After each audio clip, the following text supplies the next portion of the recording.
Hello and welcome to Broadlane Leisure. My name is Adrian and I'm going to demonstrate the internal workings of a Coachman Acadia Extra. The Extra is one of Broadlane's dealer specials that we produce, and the van that I'm in at the moment, the video that we're going to shoot will be applicable to all of the Coachman Acadia Extra range that we have supplied to Broadlane. So although the layout may vary, the actual workings is going to be exactly the same with the same equipment. So welcome, and what I want you to imagine is that we have put all the services onto this particular vehicle. We've got the gas supplied, we've got the water, we have got a battery and mains electrics. Once those items have been established and we've got them all attached to the vehicle, we can come inside the caravan, and the first area I would come to in this particular unit is to the offside front bed box, where we're going to see, if I lower that door down there, what I call the consumer unit. And on the consumer unit, we've got a series of mains fuses and a series of 12-volt fuses. On the main side of stuff, we have a little trip button here that when you first couple up to mains electrics, you should always test to make sure that this set of levers here will trip out. It's called the RCD. If I press that blue button in, there we go, we've lost supply. All right, so once we've established that has done that is correct, turn it back on, leave it on. These items are called circuit breakers, miniature circuit breakers, and below it you can read by the labelling exactly what that circuit mini fuse does, and the same for the heater and the boiler in the middle, and the one on the far right hand side is going to be for the sockets. So it gives you an idea of where the distribution of the main supplies goes and which will be the trip which would have caused that to have happened if there's a failure. These items down here are blade fuses, and basically on this edge it will tell you what the function is of that particular fuse, and on the top edge it will also tell you what ampage that fuse is, just to correspond that they're 5s, 10s, 15s, 20s, etc. But it will tell you there just to give you another indication. Once that's all there, the system basically is live, and the next area that we would come to would be the control panel made by a company called BCA, which is located above the entrance door here. And on the Acadia range, this is a very simple panel. So just to now tell you how to make up a double bed on a Coachman vehicle on the Acadia range. Basically, I'm pulling at the front end of the caravan a slat board out. So it's this handle, it's the lowest handle we can get. You pull the slat board all the way to the end, it hits these two plastic blocks, one either side. Just lift it up slightly, raise it up, and then lock it into that position there. That is the slat board already in location. That just stops those blocks, just nylon blocks, stop that board from travelling back. Now in this particular case, I would actually just lose the scatter cushions very quickly, and then to make a double bed up at the front end, I bring the backrest into the middle. I'm turning over the base cushion, and I'm bringing the backrest into that position there. I'll do the same with the other side of the vehicle. So the base cushion rolls over that way, the backrest comes into the centre, and that will give you a nice flat mattress to sleep on. If you use it the other way around, you get quite a few undulations. You also get the buttons protruding into the middle of your back. And if you bring that knee roll so it's there again, that's the thicker part of the mattress and doesn't marry up to this density of foam that's there. Actually I say it's foam, but on Coachman caravans this is sprung upholstery. So we're moving across now to the Thetford oven. It hasn't got any more information on this particular one, but there are Aspire systems, etc, but this is the latest design by Thetford. What we have got here is one electric ring and then 3 gas rings, one slightly smaller than the other 2. So if I want to turn this valve on, this is to operate the electric ring. If I operate it to 1, I'll see if it comes slightly warm. I don't want anybody else to do this with the hands on the hot ring. This is just for me for demonstration purposes, and that's getting warm. But I could rotate it straight to number 6 and that's getting warmer. So I know that is actually working. That's just my way of quickly checking it for use. Right, coming to the gas valves, turn it from off to the full location, press the valve in, the igniter and on the right hand side. and ignite the flame. Keep it pressed for a further 10 seconds and then release. That's on low, that's on high, and there's your off position. These two I'm going to operate at the same time, both rings on this side. So again, keep them depressed on the valves once they've ignited for a few seconds, release. There's your lows, there's your highs, there's your offs. Moving on to the grill area, just lower the grill pan door down. Remove the grill if it's in position. And on this particular one, I've already got the handle here. Do take note that the handle comes into that location. So we are putting the grill in like so, the pan in like so into the grill area. It's not going in that way. Right, so there are differences on various models. This particular one, the handle goes on that leading edge.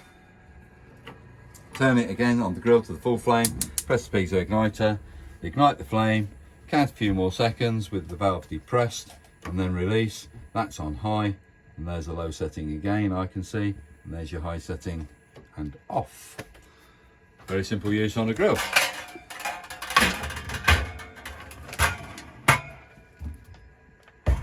So coming to the oven,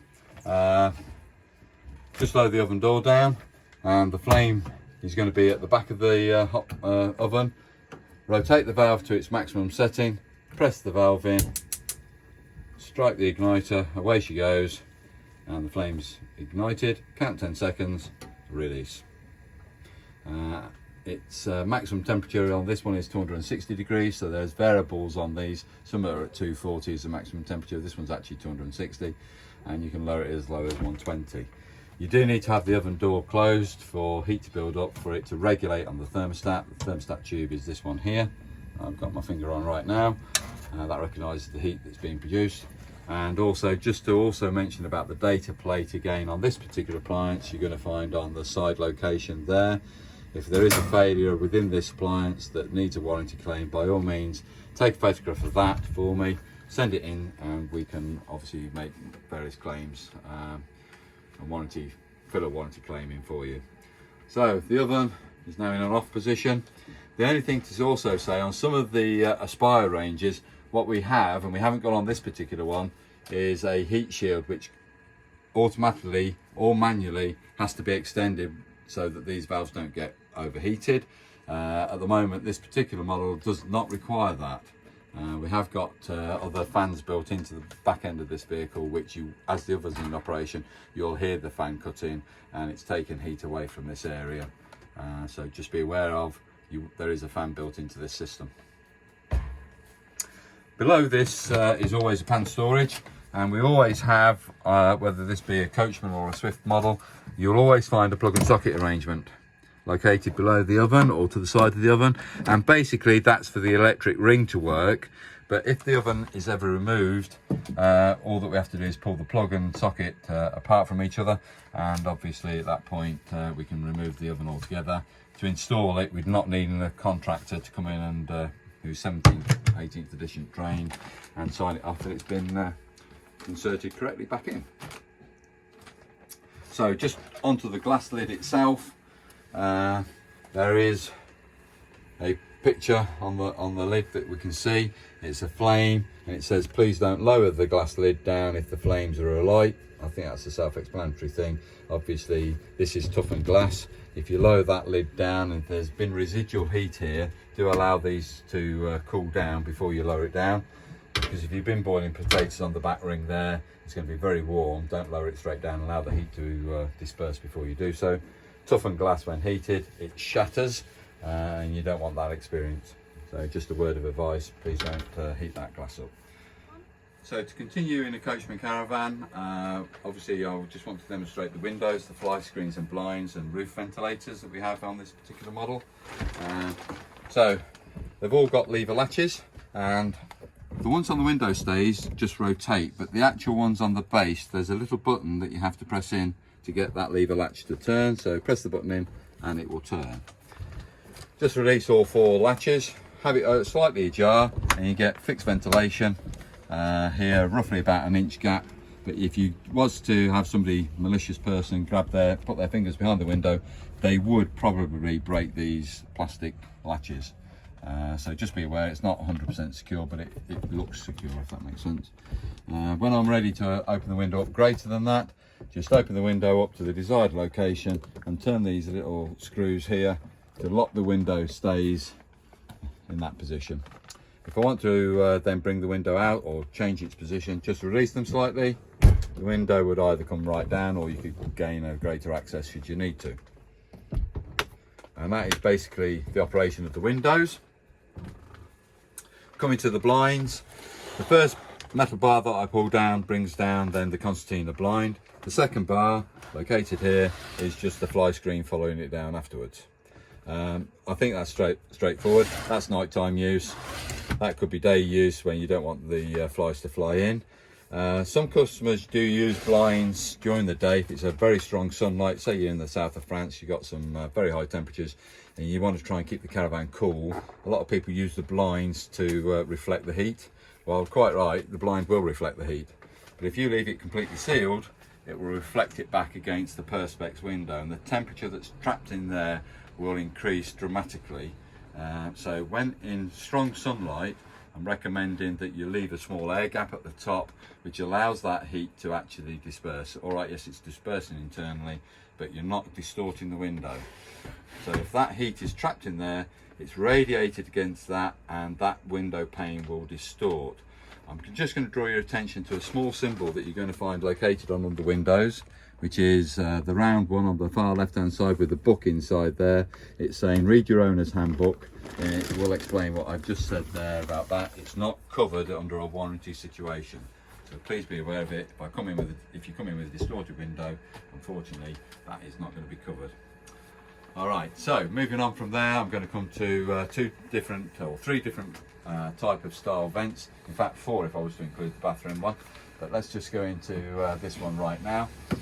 This is not going to be applicable on all the Coachmans. It's model specific, so just be aware of there are going to be slight differences. But this is like a window basically. So we've still got the same lever latches, although these haven't got locks on. We've not had to depress that latch there. But you bring it right down and into a closed position. So I'm going to do this quickly. All the way down, you pull it in so that latch goes past the white frame. So I'm putting it in slightly so that they do lock, and that's not very nice having the sunshine at me. Anyway, so that's completely sealed. It does have a window, it does have a rubberized seal on the top to create a seal. When ready in use and you want to use it, there's 2 positions that this window can go up into. And if you need to be quiet, because the stay gives a little click when it's reached the latch position. So as I push this up, hopefully you heard those clicks there, and I rested it at that point once I heard the clicks. I'm going to go again. There's the clicks again, and that's the second position. So roughly about 6 inches open is the maximum location. If I want to lower that down, just raise it back up again and lower it back down into the seal position. So that's how that window opens and closes, or roof vent. There is a night blind and a fly screen. They're concertina, they are not sprung loaded. You can obviously draw it all the way to the end if you wish to, or have it in the desired location as such. But bear in mind again, strong sunlight, that blind completely across, radiated back onto the perspex. Won't be covered 100%. Do leave a small air gap for that airflow to that heat to escape. So I bring that lever latch down and locking that particular roof vent up. And that's all 5 now in location and ready for transit. We're going to move on to the very large one at the front. I'm going to ignore the the Omni vent, which I'll do cover in a moment. This window is slightly open at the moment, so I'm just going to close it as if we've just arrived on site. That's the seal position, of course, for transit. To release the bracket, the arm, I press that button in and the arm moves within a track on either side. As you can see, there's a track system for it. What I want to draw your attention to is these additional location points. That's going to keep the roof vent open about 6 inches. That's going to keep it open about 1 inch, and then this is the seal position. But in those positions, can you see that operates down? There's a little latch which locks the arm. Once it's travelled into that hole there or that hole there, you bring that latch back down, physically to stop the window from being lifted in wind. So if you don't operate the don't operate the latch, high winds can catch that and cause it to shoot back down again. So it's an advisory thing, just to, once you've got it in the desired location, operate the latch either side, that just locks it in place. That now won't come out. Same applies in the other position, but I'm not going to demonstrate that one for you. And there's locked, and there is again night blind and fly screen. Now I have to say, on this particular one, we've got sufficient air gap here that if you did have that across like so, then you have got actually sufficient clearance. You don't necessarily have to have this in a slightly ventilated location. You can get away with it on this. There's sufficient airspace, but certainly not on the other roof blind that I've demonstrated. The panoramic window at the front is very much the same. You do need to leave an air gap because that is in quite close proximity to the perspex. So if you are going to use it in strong sunlight like we are now, I haven't got a problem with you using the blind to actually deflect either the heat or the light itself, but do allow an air gap. Don't bring it all the way down, only at night time when you're ready to use it for bedtime use. Winter storage, you will find now that this particular type of blind is a lot closer on its pleating. So these now shouldn't be affected by the memory of these pleats dropping out. So what I'm referring to, when you come to concertina that back in, it should just run straight back up without any problems whatsoever. When they're larger pleats, such as what we're about to demonstrate here, they're slightly bigger pleats here, they tend to fall out slightly. So down towards the bottom of the blind, you'll get a very tight pleat being generated, but these become a little bit more slack because naturally it's gravity pulling it down a little bit and you lose the pleat's memory. It won't be affected on this particular one, but there is a very large pleat available on the marketplace. So I'm now going to demonstrate the Omni-Vent that's located in the vehicles. There's two variants of an Omni-Vent really. One is a manual control that you have here, and this one is what I call the digital control. If you are going to operate the fan here, you do need to have the roof vent open, like so. Don't have the fan operating without the fan, have the vent open before you turn the fan on. So when we come to turn the fan on, that's the on off button, operate it like so, and it always goes into an extraction every time. So that's extracting air from internally within the vehicle outside, expelling it. If I want to increase that fan, there's that little light diode is grained in brightness.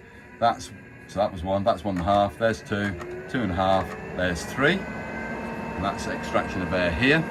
But if I want to change direction, because I can add the flow in reverse, so it's bringing air in from outside internally. So I'm going to wait for that fan to slow before I change the direction. So it's now stopped.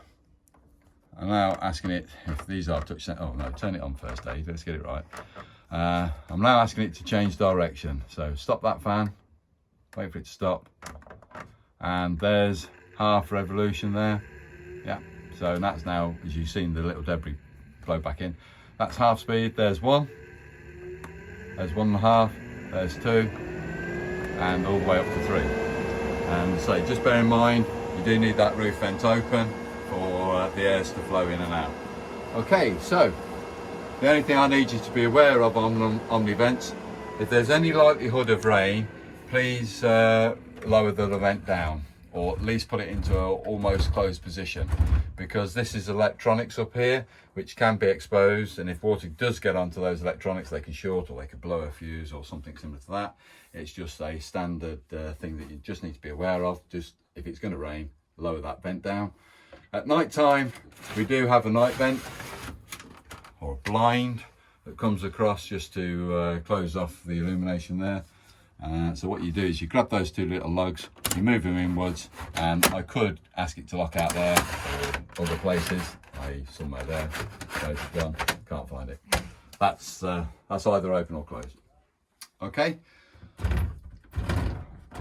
When you finish using the Omni-Vent, and obviously for transit purposes, you need those lenses retracted.